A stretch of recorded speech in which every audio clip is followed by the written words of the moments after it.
Okay, so today I've already put here is your sort of idea of how to structure your PPDAC assessment. So you can see how many pages I want on analysis. That's just a guide. And then there is the video on it. Before that, I've got your class data, NZ grapher, a couple of images, and 2 videos of how to do it. All right.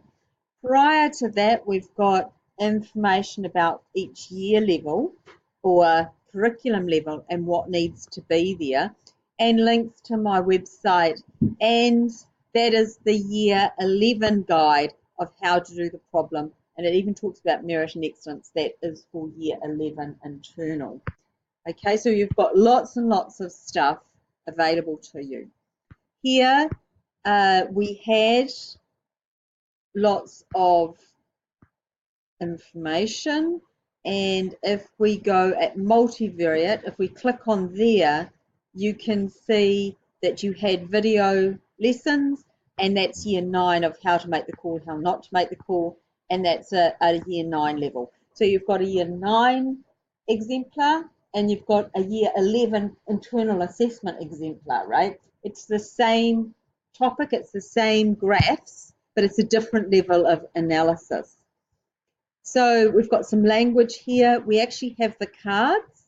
So we've got PPDAC box cards that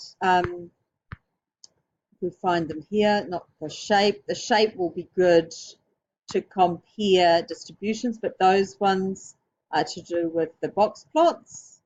And so we've got problem plan, data analysis. You can see all the different things in analysis and conclusion, and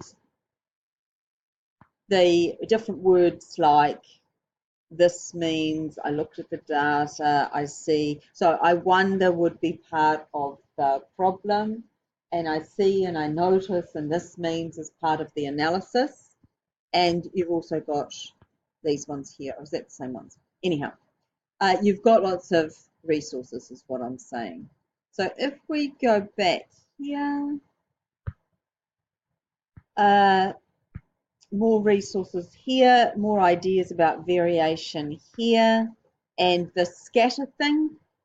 You can, if you really want to, do a scatter one instead, but I think it would be easier to go with the box plots at this point.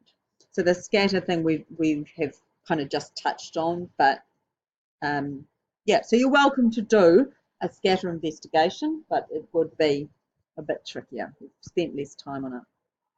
Here I've got the videos also on my website of how to get the data into NZ Grapher, how to make the graphs.